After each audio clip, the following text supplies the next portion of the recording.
For years, NASA's Artemis plan had a secret weapon: redundancy. If SpaceX's Starship failed, Jeff Bezos and Blue Origin were the safety net. But that safety net just went up in flames. While the headlines are focusing on technical glitches, they're missing the bigger picture. This isn't just a setback for a billionaire space company. It's the exact opening China has been waiting for. Today, we're looking at why Blue Origin's latest failure might have just handed the moon to Beijing.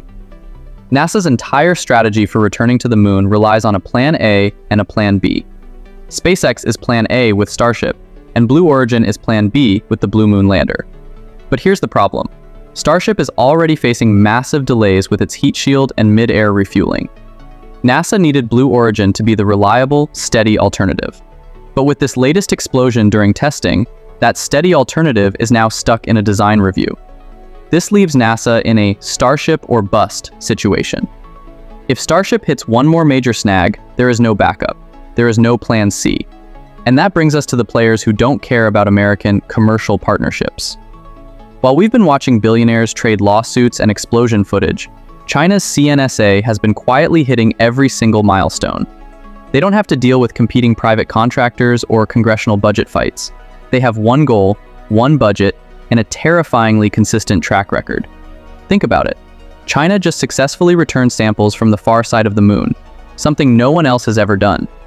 While the US is trying to figure out how to make redundancy work, China is proving that their centralized, state-run model is moving faster than our innovation. Here is the fresh take no one is talking about: NASA's own safety culture. Every time a private partner like Blue Origin has a failure, it triggers months, sometimes years, of safety certification. NASA cannot afford to lose a crew on a commercial lander. But China? Their tolerance for risk is different, and their timeline is fixed. While NASA is buried in paperwork retesting Blue Origin's engines, China is already building the rockets that will carry their taikonauts to the South Pole. We've spent a decade believing that competition between SpaceX and Blue Origin would make us faster. But this explosion proves it might actually be making us more vulnerable. We've given China the one thing they needed: a window of time where the US has no backup plan. Let me know in the comments if you think China will land before Artemis 3.